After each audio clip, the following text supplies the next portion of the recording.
Right, we are live. Hello and welcome everyone to another Chat and Learn here with PowerToFly.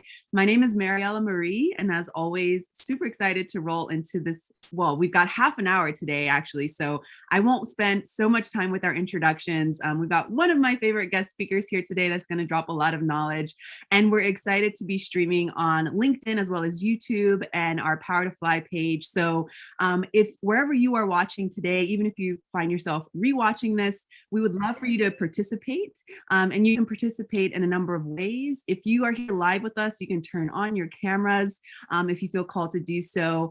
If you are watching on LinkedIn or YouTube, please drop any questions or reflections in the comments. We do read those comments, and as time allows, we will raise those comments to our guest speaker during this live session so that we can make sure that you are able to participate and get your questions answered. If you are here live with us in the Zoom room, we'd love to also hear from you. If you would like to hop off mute, let me know by raising your emoji hand or writing in the chat, letting me know that you'd like to be added to the queue to hop off mute. And as time allows, I will give you permission to do so. Now, if you do hop off mute, you will be featured in this live recording as this is being recorded. And if you signed up for this conversation, be looking out for a rewatch email. That email will include a link to this recorded conversation, as well as any links to resources that our guest speaker might bring up throughout this next half hour. So be looking out for that rewatch email. Finally, if anyone has any sensitive information and you prefer to be kept anonymous, please find me in the chat under Mariella Marie. You can write to me privately there. I'm happy to raise your question or your reflection to our guest speaker.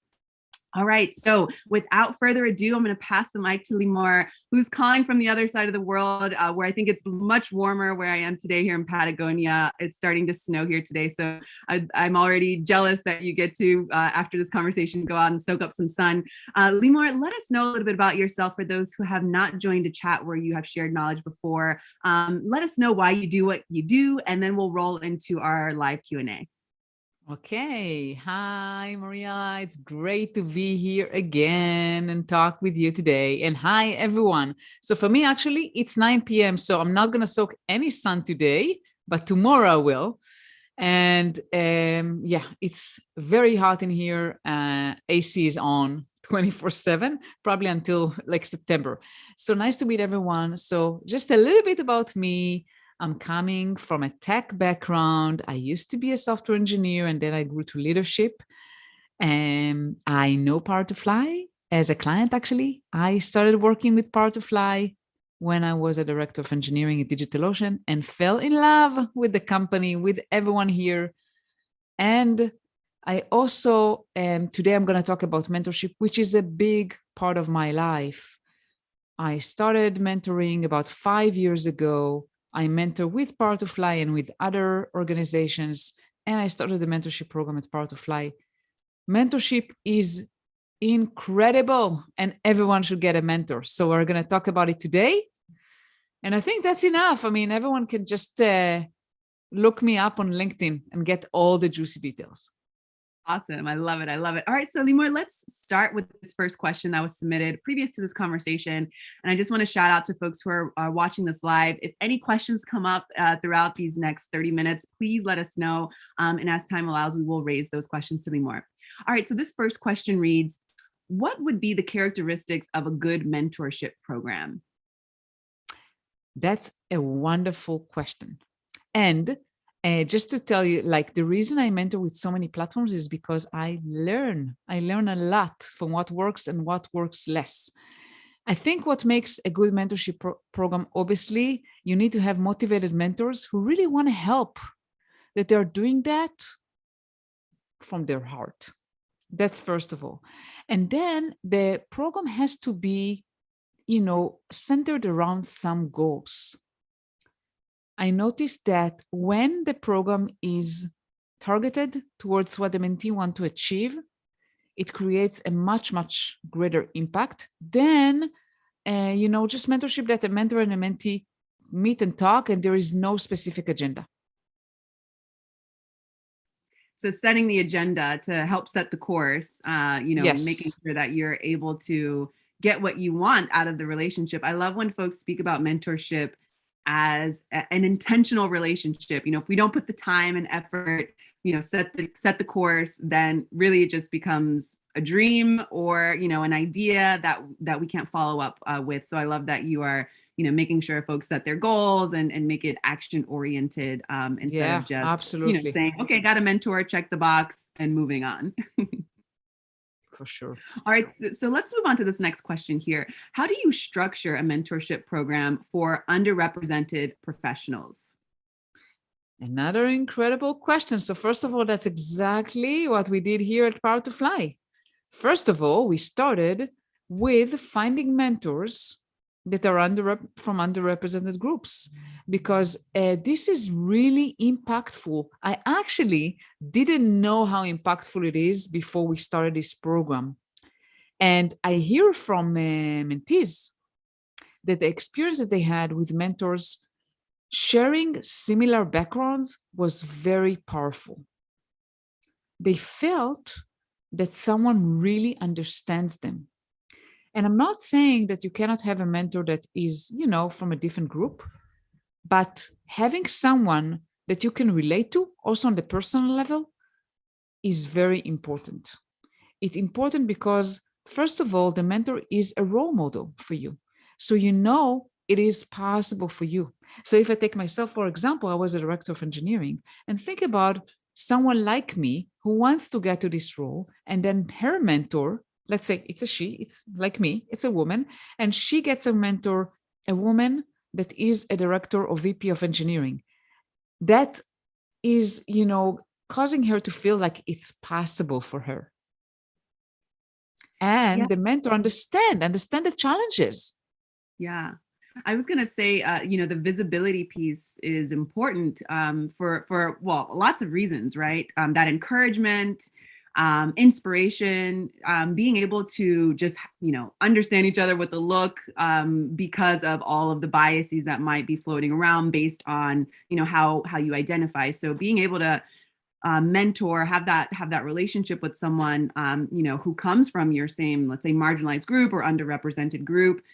I've seen it. I've felt it also in my personal experience, and just being able to connect with your lived experience and not have to over explain. I mean, of course, as you said before, it is interesting and beneficial as well to link up with folks who are not from your, underrepresented group. But I love the highlight there to have more, just a deeper connection and potentially bring more visibility to that space. So thank you for tapping into that, Limor. Sure. All right, let's move on to this next question here. What are the types of mentorship programs that will help both represented and underrepresented professionals?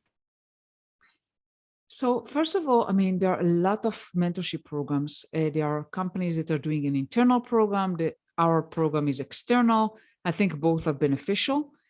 Personally, I believe in building relationship over time. And that's why typically I recommend a 6-month cohort to make sure that the mentor and mentee build the connection. I am mentoring in other platforms that have shorter time frame, and I think it's less effective. And some platforms even that they have one-off meetings. It can still be effective, but not as much. Also, as I mentioned before, goal-oriented, to have the mentor and mentee work towards a goal that the mentee want to achieve. That's very impactful. And the third thing, action-oriented, as you mentioned, Mariela, we want the mentee to do the work. You cannot get things until you roll up your sleeves and start doing the work. I love that. And I've heard you speak before on previous conversations about it being, a two-way street, and not to just expect something to have to, treat this relationship as, let's say, sacred and important, so that there is this, dynamic of reciprocity, whether it be with time, energy, ideas, resources, connections, and all that. And I really enjoy hearing you speak to that, because it just opens up a world of opportunity, and not really seeing it as work, seeing it as building that relationship with intention. So let's dive deeper into some mistakes that you mentioned. Not giving enough time can lead to the relationship maybe not being able to develop. So this question reads, what are the mistakes people make when managing a mentorship program? So first of all, you need to, as you managing, that's like a keyword by itself. You need to manage it. You need to be aware that you need to keep your mentees and mentors accountable. And you need to make sure that they are meeting. You need to make sure that the relationships are the right ones, and make sure to intervene if something doesn't work. Sometimes, mentor mentee, maybe they are not the best fit, and you need to do something about it. So definitely monitoring, checking. We check all the time what's going on. We send. Sometimes, people complain it's, too much, but we want to know how things are going to make sure everything is going very well. So not monitoring definitely is a mistake. As I mentioned before, having something very open-ended is also a mistake. Again, it can still be nice and valuable, but it's much less valuable than when there is a specific goal.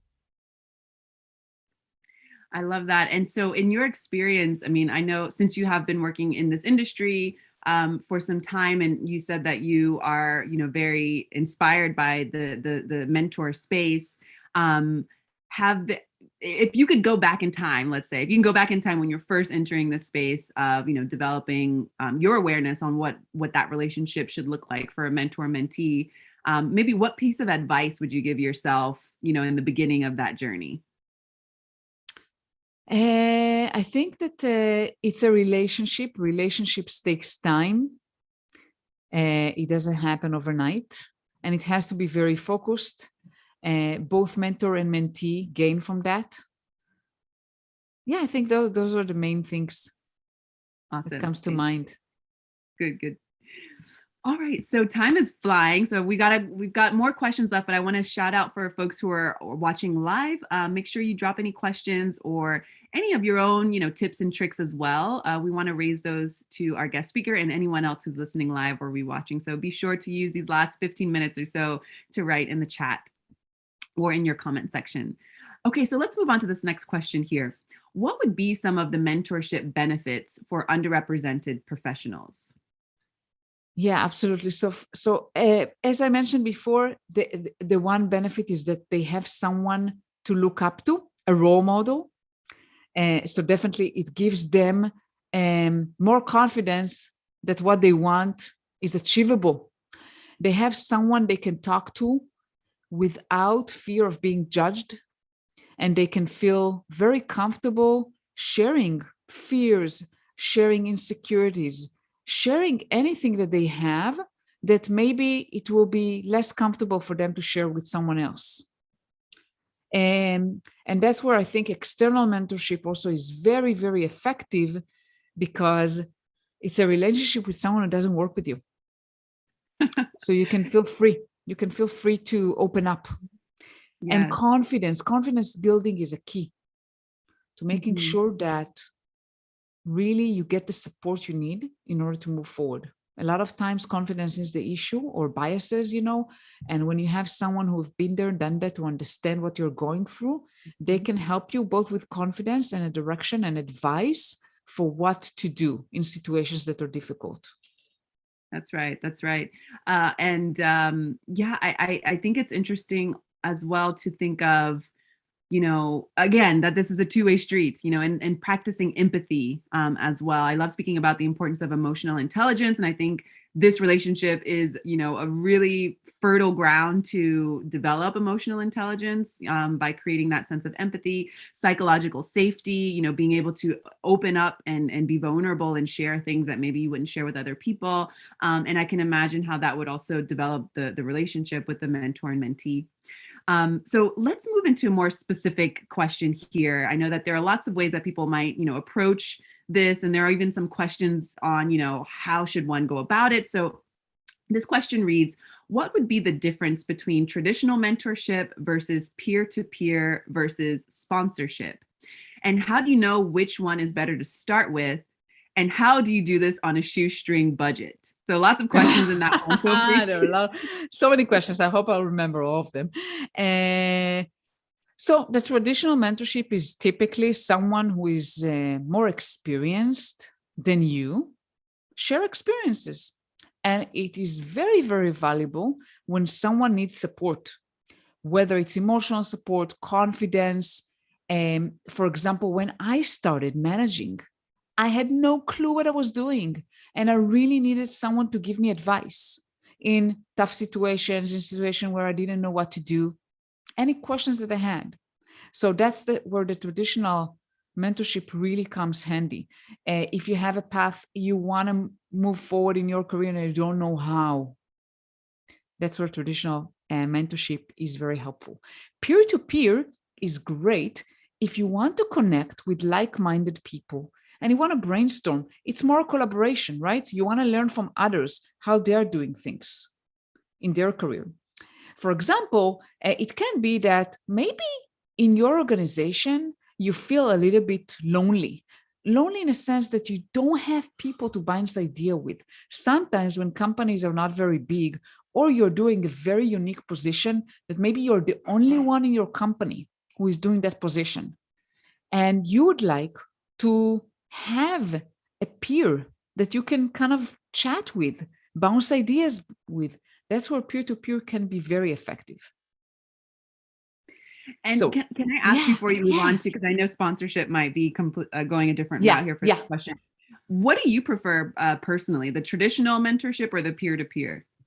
I think both are very effective. I don't have a preference. I think it depends on the stage you are at. So I'll give an example for my personal life. When I started and I grew into leadership, I really needed someone more experienced. But as I became more and more experienced as a manager, my confidence grew and I felt like less that I need, advices or moral support, and more that I needed a connection with someone who can understand where I'm at, and I can we can enrich each other.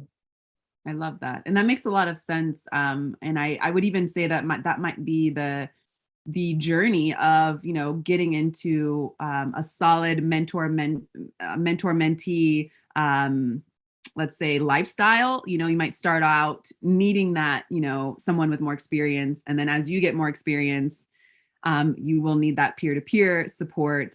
And as folks are transitioning careers, or, figuring out if they want to move laterally or continue to climb the ladder, or, leave and go into a whole different sector, I can see how the traditional mentorship would be beneficial, even if you have already had so much experience in your career. So thank you for explaining that. Now, this last bit of that question, what's the difference between all of that and sponsorships? Yeah. And by the way, they go hand in hand, sponsorship and mentorship. Sponsorship is having someone, or maybe sometimes more than one person, who is your advocate within your organization, who will be there for you to support you. It can be in speaking on your behalf in situations where maybe there are some biases against you or some challenges you're having, is supporting you, basically having your back. And it's super important, especially when there are biases. And I've been that. I've, to be honest with you, experienced that firsthand, that there were biases against me. And having sponsors who knew me, who supported me, who spoke for me, was critical for my career progression. I love that. And you hinted towards the last bit of this question. I want to read it again and see if, how you would respond. But which one is better to start with? So the traditional mentorship, peer-to-peer mentorship, or sponsorship, which is the better to start with? And then how does one do this on a shoestring budget? Okay. So I don't know which is the best to start with. I mean, you obviously want all. Finding a sponsor is very important. But again, it depends on the organization you're at. If you feel in the company you're at that there's a lot of support, and in general, I mean, you don't feel that there are any challenges specifically for you, then maybe it's less important. Having a mentor, as I mentioned, it depends where you're at. If you feel like you need more advice, or if you feel like you need more of someone to share and bounce ideas with. So it really depends where you're at and what is more important for you. Yes, I love that. And as we continue on with we have a handful of questions left, maybe 3 left. So I just want to also shout out to folks who are watching live. It's not too late to submit your questions. Are there any tools that you prefer to use, or any, strategies that you prefer to use in your personal relationship with your mentee or as a mentor? I don't know. Are you all digital? Do you like to do things, get your hands dirty, as you said earlier, not dirty, get your hands, in the project, in the dirt, let's say. But yeah, what tools would you recommend using to help folks, stay accountable, stay on time, meet these requirements that you spoke of initially? Yeah, so obviously with PowerToFly, we have a platform that handles all of that. With regards to virtual or not virtual, I mean, today we're all, I think, becoming more and more virtual. And I think I don't have anyone that I meet with face to face, and because they're all over the world, right? So it would be very difficult and challenging.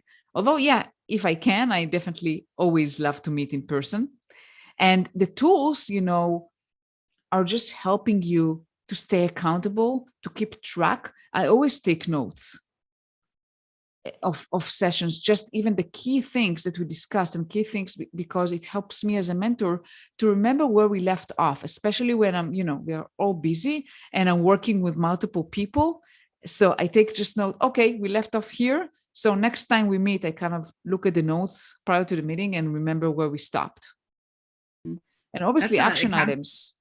Yeah. Yes. Accountability on both sides, right? Just making sure that it doesn't just, that we take this relationship serious. This is an ancient relationship, we can even say. There was someone that spoke earlier this week on a Chat and Learn who spoke about mentorship and the importance of mentorship. And she revealed a story from like ancient Greece about a goddess that came in and was named actually Mentor or something like that. It was really interesting the way that she entered into, the importance of mentorship through, this myth, and showing how long we've been actually in this relationship or seeking these kinds of relationships. So it's like nothing new, but as technology develops, and as you say, maybe we're able to do this more virtually, we should still hold these relationships as, special, and, hold each other accountable. So I love that you're highlighting that as well. Yeah, for sure. All right. So for our leaders who are listening here, how can mentorship programs help leaders to increase teams' engagement and performance? This is an incredible tool to increase motivation. Eventually, I found out after years of leading people, and especially in a super competitive field in tech, where people always have a better and shinier place to go to that can pay them more. And it's very difficult to compete with that. But people usually stick around when they feel the employer cares about them and that they feel that they have room to grow and someone is actually investing in their career progression. And when you have a mentor, and think about it, when your company gives you a mentor, that says a lot. That says that they care about you, they want to help you, they care about your career growth, and they assign someone to work with you and help you. This is a great motivator boost for someone to have a mentor within an organization. I love that. And let's take it a step further, actually, with this final question here. We're right on schedule, so I love this. Feel free to, dive as deep as you'd like with this question. What kind of mentoring programs should leaders have to create a good diversity, equity, and inclusion, environment, or just to hold on to those, those pillars that they are trying to develop in their organization? Yeah, I think they should first have diverse mentors and make sure that they think about how, if they manage that themselves, to think about the matching process and how best to match between the mentor and mentee in order to provide the most support for each mentee. I think the more diverse mentor base they have, the better chances they have to succeed. So let's say that in a case where, let's say that a company is, is trying to diversify their staff. Mm-hmm. So they don't really have so many options within the company in this sense. Do you recommend they reach out for, as you said, alternative or programs outside of their company that can be able to offer them some sort of mentorship program.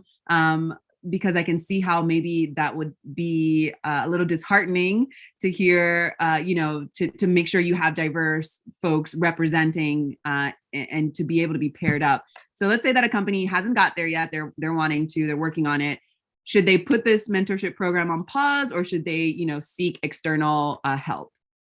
I don't think they should put it on pause. I think internal mentorship program is very important and effective, because what happens in those programs, people can talk about very, very specific things to their organization cultures, norms, procedures, and all that. So it's super helpful. Even if your mentor is not, within the affiliated with the same group or whatever, that's okay. I mean, it doesn't have to be that way. So I think it's still valuable. Regardless, an external mentorship is also very effective because of the reasons I mentioned before, because you can find someone you relate to, because you can open up, you can talk about things you wouldn't feel comfortable ever talking with someone who works with you in the same company. So I think both are super, super valuable and important. And we see that all the time. We see that we have clients that come to us and want to have people in their organization participate in our mentorship program when they already have their own mentorship program, because they do value the importance of having an external mentor as well. That's awesome. So Limor, I know you've been working on lots of cool things since I met you a couple years ago. What are you excited about now? Is there something that you want to share in these last couple moments, something that you're working on, or you want to extend the invitation for folks who might be listening? Because I would love folks to connect with you to continue this conversation, as there's so much to crack open and 30 minutes isn't enough. So again, what are you excited to share that you're working on these days? And then how folks can connect with you when we finish this conversation? Yeah, for sure. So I'm happy to share that I finished the coaching program. This is something that I felt that I needed in order to take this to the next level. So I got a lot of valuable tools from coaching that I'm already using. And I want to invite everyone to connect with me on LinkedIn. Always happy to connect. And what else? I forgot what was the second half of the question. You said what I'm excited about. Yeah, I think you answered it. The new coaching certificate that you're excited about utilizing and that you're already using, and then connecting on LinkedIn. Great. Yeah. Yes. And so let's leave these last couple of moments that we have, any words of encouragement for folks who might feel on the fence about, entering into a program that requires, mentors and mentees to connect. If someone's on the fence, or and I'm specifically speaking of, people who feel like they don't have the time to invest, the money to invest. Someone said, how do you do this on a bootstring budget? Or maybe like those introverts that feel like they don't necessarily know how to open up or want to open up to another person. So I'd love just to have your food for thought, words of encouragement for this last minute here.